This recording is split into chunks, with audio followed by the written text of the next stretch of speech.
ரோஹிணியை விஜயா திட்டுறாங்க.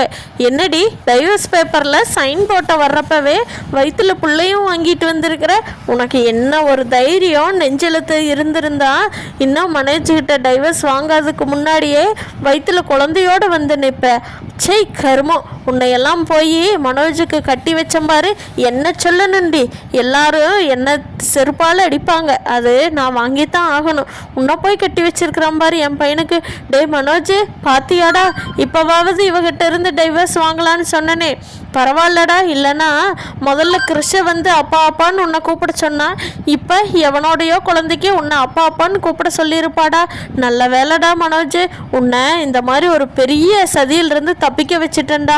பரவாயில்லடா மனோஜ், அம்மாவுக்கு இப்போ தான் திருப்தியாக இருக்குது, உன்னை இந்த இதில் இருந்து காப்பாற்றிட்டேன்னு அப்படின்னு சொல்கிறாங்க. மனோஜ் வந்து பேய் அரைஞ்ச மாதிரி அப்படியே நின்றுட்டே இருக்கிறாரு.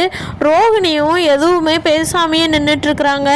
சுற்றி இருக்கிற மீனா, முத்து எல்லாருமே ஆச்சரியமா பார்த்துக்கிட்டே அப்படியே நின்றுக்கிட்டே இருக்கிறாங்க. விஜயாவை பார்த்து அண்ணாமலை கேட்குறாங்க, ஏ விஜயா, இப்போ கூட நீ அமைதியாருன்னா அமைதியாக இருக்கவே மாட்டியா?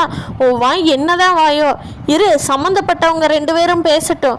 நீயே இந்த கற்று கத்திக்கிட்டு இருக்கிற காட்டு கத்து, இரு மனோஜ் பேசட்டும், ரோஹிணியும் பேசட்டும், நீ அமைதியாரு அப்படிங்கிறாங்க. அப்போது விஜயா அப்பவும் அமைதியாக இருக்க மாட்டாமல் சத்தம் போடுறாங்க, என்னங்க நீங்கள், அவங்க என்னத்தங்க பேசுறது? என் மனோஜை இவ என்ன வேணாலும் பண்ணுவாங்க, நான் மட்டும் இல்லைன்னா அவ்வளோதான். மனோஜ் பார்த்தீங்கல்ல, 2 பேரும் பிரிஞ்சிருந்து 6 மாதம் ஆகுது, இப்போ மாசமாக இருக்கிறேன்னு வந்து சைன் போடுறப்ப நிற்கிறா. சை, இவ்வளோ போய் தன்னால் நம்ம வீட்டில் வச்சு மனோஜோட குடும்பம் நடத்த விட்டேன்னு, ஐயோ என் புத்தியை செருப்பால் அடிச்சுக்கணும் அப்படின்னு புலம்புறாங்க. அப்போது அண்ணாமலை, ஏய் விஜயா, இப்போ அமைதியாக இருக்க போறியா இல்லையா அப்படின்னு கத்தவும், விஜயா இருந்துக்கிட்டு, சரி நீங்களே கேளுங்க, நான் ஒன்றும் பேசலை சாமி அப்படின்னு சொல்லிட்டு நின்றுட்டுருக்காங்க. அப்போது அண்ணாமலை இருந்துக்கிட்டு மனோஜ்கிட்ட கேட்குறாரு, மனோஜ் என்னடா எதுவுமே பேசாமல் இருக்கிற, உங்கள் அம்மா இந்த கத்திட்டு இருக்கிறா அப்படிங்க. அவர் அப்படியே திருட்டு முழிச்சுக்கிட்டே மனோஜ் இங்கேயும் இங்கேயும் பார்த்துக்கிட்டு கண்ணாலேயே சுற்றி பார்க்குறாரு. மூச்சு விரசா விடலை. நம்மளை மீனா கிட்ட சொல்கிறாரு, ஏம்மா மீனா, ஒரு நிமிஷம்மா, அந்த பொண்ணுக்கிட்ட அந்த கர்ப்பம் எப்படி ஆச்சுங்கிறத கேட்கலாமா என்னங்கிறது தெரியல, நீ என்னங்கிறத விவரத்தை கேட்டு சொல்லுமா அப்படின்னு சொல்லிட்டு அண்ணாமலை மீனா கிட்ட சொல்லிடுறாரு. அப்போது மீனா சரிங்க மாமா அப்படின்னு சொல்லிட்டு மீனா போய் ரோஹிணி கிட்ட கேட்குறாங்க, ரோஹிணி எப்படிங்க ரோஹிணி, இது யாருனால ப்ரெக்னென்ட் ஆனீங்க? நீங்கள் அப்படி உங்களுக்கு வேறு கல்யாணம் பண்ணணுன்னு நீங்கள் மனோஜ்கிட்ட முன்னாடியே டிவோர்ஸ் கேட்டிருக்கலாமே, அத்தை அதைத்தான் உங்கள்கிட்ட ரொம்ப நாளாக கேட்டுட்ருக்காங்க, அதையே நீங்கள் டிவோர்ஸ் போடாமல் தள்ளி கொடுத்தீங்க அப்படின்னு சொல்லவும் ரோஹிணி சொல்கிறாங்க, என்ன மீனா நீங்களே இப்படி கேட்குறீங்களே, இது மனோஜோட குழந்தை, நான் எப்படி மனோஜ்கிட்ட டிவோர்ஸ் வாங்க முடியும் அப்படிங்கிறாங்க. அப்படின்னு ரோஹிணி சொன்ன உடனே எல்லாத்துக்கும் ஷாக் ஆகுது. முத்து மனோஜை பார்க்குறாரு, என்னடா அப்படிங்கிற மாதிரி. ரவியும் முத்துவும் திரும்பி பார்த்துக்கிறாங்க, என்னது மனோஜ் குழந்தையா, இவங்க பிரிஞ்சு 6 மாதம் ஆகுதே அப்படின்னு சொல்லி திரும்பி பார்த்து எல்லாரும் ஆச்சரியமாக கேட்டுட்ருக்காங்க. மீனா திரும்பியும் கேட்குறாங்க, என்ன ரோஹிணி, எப்பவும் போல் எல்லா பொய்யும் மாதிரியே இப்பவும் பொய் சொல்கிறீங்களா? ரோஹிணி, குழந்தை விஷயத்தில் விளையாடாத ரோஹிணி, நீ கிருஷியை என்ன பாடுபடுத்தின, நீ இப்படியெல்லாம் பொய் சொல்லுவ, எந்த எல்லைக்கும் பொய் சொல்கிறதுக்கு நீ போவேன்னு எங்கள் எல்லாத்துக்குமே தெரியும் ரோஹிணி. இந்த விஷயத்தில் மனோஜ் தான் நீ எப்படி சொல்கிற? நீயும் மனோஜும் பிரிஞ்சு 6 மாதம் ஆகுது, இப்போ போய் மனோஜ் மேலே பழிய போடுற? அவர் பேச மாட்டார், எது சொன்னாலும் கேட்டுக்குவாருங்கிறதுக்காக அவர் மேலே நீ என்ன பழி வேணாலும் போடுவியா அப்படின்னு சொல்லி மீனா கேட்கவும், அப்போ விஜயா குறுக்க வர்றாங்க, ஏய் மீனா, உனக்கெல்லாம் இவ சரிப்பட்டு வரமாட்டா, நீ எல்லாம் புள்ள பூச்சி. ஏய் என்னடி என் பிள்ளையன்னு இந்த வம்புக்கு இழுக்கிறியா?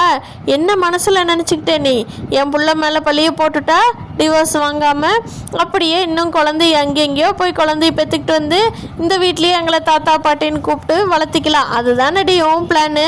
இரு, நீ சொல்கிற பொய்யெல்லாம் இனிமேல் எடுபடாது, உன்னோட பொய்யெல்லாம் நாங்கள் பார்த்துட்டோம் அப்படிங்கிறாங்க. அப்போது ரோஹிணி இருந்துக்கிட்டு, ஆண்டி நான் சொல்கிறது பொய்யினா உங்கள் பையன் மனோஜ்கிட்டேயே கேளுங்க, இந்த குழந்தைக்கு அப்பா அவரா இல்லையான்னு அப்படின்னு சொல்லி ரோஹிணி பொறுமையாக சொல்கிறாங்க. அப்போது விஜய் இருந்துக்கிட்டு, அடியே இன்னைக்கு மேலே எரிச்சலை கிளப்பாதடி, என்னடி தெரியாதையா, நீ டிவோர்ஸ் பேப்பரில் சைன் போட்டுட்டு நீ எங்கேயோ போய் என்னமோ பண்ணு, இன்னும் 10 குழந்தை கூட பெற்றுக்கோ, போய் தொலை, சைன் போட்டுட்டு போ அப்படிங்கிறாங்க. அப்போ ரோகிணி, ஆண்டி என்னால் முடியாது, சைன் போட முடியாது, ஏன்னா என் குழந்தைக்கு அப்பா மனோஜ் தான் அப்படிங்கிறாங்க. அப்புறம் எதுக்கிட்டி பணத்தை வாங்கிட்டு சைன் போடுறேன்னு வந்த அப்படின்னு கேட்குறப்போ, நான் அப்போ சொல்லிட்டேன், அப்போ நான் வந்து ப்ரெக்னெண்ட்டாக இருக்கிறதே எனக்கு தெரியாது, இப்போ தானே தெரிஞ்சிருக்கு நான் ப்ரெக்னெண்ட்டாக இருக்கேன்னு. மனோஜ் என்கிட்ட எத்தனை நாள் கேட்டிருக்கான்னு தெரியுமா, ஒரு குழந்தை வேணும் குழந்தை வேணும்னு. நான் எத்தனை ஹாஸ்பிட்டல் ஏறி இறங்கியிருக்கிறேன், எத்தனை டெஸ்ட்டுக்கெல்லாம் போயிருக்கேன்னு தெரியுமா. அன்னைக்கெல்லாம் கிடைக்காத என் குழந்தை இப்போ கிடச்சிருக்கு. மனோஜோட குழந்தைய நான் இனிமேல் விட்டு தரமாட்டேன். எனக்கு என்ன கஷ்டம் வந்தாலும் நான் கிறிஷோட கூடயே வச்சு பார்த்துக்கிறேன் அப்படின்னு ரோகிணி சொல்கிறத பார்த்துட்டு, மீனா முத்துக்கெல்லாம் இவ உண்மைதான் சொல்லுவாளோ, இவ மனோஜோட குழந்தை தானோ அப்படின்னு சொல்லிட்டு முத்து வேக வேகமாக வந்து மனோஜோட சட்டையை பிடிச்சி கேட்குறாரு. ஏண்டா உன் பேரை சொல்லி இங்கே இத்தனை கலவரம் நடந்துக்கிட்டு இருக்குது, ஏதாவது பதில் சொல்லுடா அப்படின்னு சொல்லி முத்து கேட்குறாங்க. அப்போ அண்ணாமலையும், மனோஜ் இங்கே பார், நீ இந்த நேரத்தில் உன்னோட பதில் தான் ரொம்ப முக்கியம், இங்கே ஆளுக்கு பேசிகிட்டு இருக்கிறோம், எவ்வளோ பெரிய பிரச்சனை பூகம்பமாக போயிட்டுருக்கு, நீ என்னடா எதுவுமே பேசாமல் அமைதியாக இருக்கிற அப்படின்னு சொல்லி அண்ணாமலையும் கேட்குறாங்க. ரவி இருந்துக்கிட்டு, மனோஜ் இப்போ நீ வந்து உண்மையை சொல்ல போறியே இல்லையாடா, இங்கே பார் அம்மா உனக்காக எப்படியெல்லாம் சப்போர்ட் பண்ணிட்டு இருக்காங்கன்னு, ஆனால் அதே சமயம் அண்ணியும் உன்னை தான் சொல்கிறாங்க, என்னடா ஏதாவது பதில் பேசி தொலைடா அப்படின்னு சொல்லி சொல்கிறாங்க. அப்போது மனோஜ் இருந்துக்கிட்டு இப்படின்னு தலையாட்டுறாரு. என்னடா மனோஜ், என்னென்னு வாயை திறந்து சொல்லு அப்படின்னு சொல்லி விஜயா கேட்குறாங்க.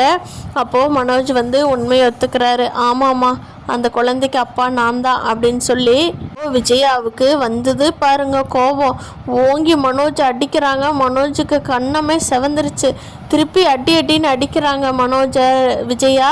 டேய் என்னடா உனக்காக இங்கே பார், இவனுங்களையெல்லாம் விட உன் மேலே தான்டா பாசம் அதிகம் வச்ச, உன் லைஃப் நல்லா இருக்கணும்னு தான் தெரியாதவளை கட்டி வச்சாலும் என் பையன் இனிமேல் கஷ்டப்படக்கூடாது, பிஸ்னஸ் வைக்கிறேன்னு ஒன்று தொலைக்கிறானே, இவனுக்கு எப்படியாவது இவனை பெரிய ஆள் ஆக்கிடணும் அப்படின்னு சொல்லிட்டு உனக்காக நான் எத்தனை பேச்சு கேட்டு இவகிட்டையெல்லாம் நான் வில்லியாகி எத்தனை இது பண்ணிக்கிட்டு இருக்கிறேன், நீ என்னடா அம்மா பேச்சு கேட்காம அந்த குழந்தைக்கு அப்பா நான் தானே சொல்கிறியடா அசால்ட்டா, இந்த ஏமாத்தினவகிட்ட வாடா உன் லைஃப் தொலையணும், ஐயோ உன் தலையெழுத்து இப்படி இருக்குதே மனோஜ், நீ அம்மா பிள்ளைன்னு நினச்சனேடா அப்படின்னு சொல்லி அப்படியே விஜயா மயங்குழுகிறாங்க. எல்லாருமே விஜயா என்னாச்சு அப்படின்னு சொல்லி தண்ணி தெளித்து பார்க்குறாங்க. விஜயா எந்திரிக்க மாட்டேங்கிறாங்க. அப்பா அம்மாவை நான் உடனே ஹாஸ்பிட்டல் கூட்டிகிட்டு போகிறேன் அப்படின்னு சொல்லிட்டு முத்துவும் ரவியும் எல்லாருமே விஜயாவை ஹாஸ்பிட்டல் தூக்கிட்டு போகிறாங்க. இதெல்லாம் தான் சிறகடி காசையில் அடுத்த எபிசோடில் நடக்க போகுதுன்னு நான் நினைக்கிறேன் ஃப்ரெண்ட்ஸ். எந்திரிச்சு வந்து நம்ம மனோஜையும் ரோகிணியும் ஒன்று சேர்த்து ரோகிணியை மருமகளை ஏற்றுக்குவாங்களா, அடுத்து மனோஜோட கல்யாணத்தில் நடந்த இன்னொரு கல்யாணம் பண்ணியிருக்காரு, அந்த கல்யாணத்தில் என்ன குளறுபடி நடக்க போகுது அப்படிங்கிறது எல்லாம் இனி வரப்போகிற எபிசோடில் பார்க்கலாம்.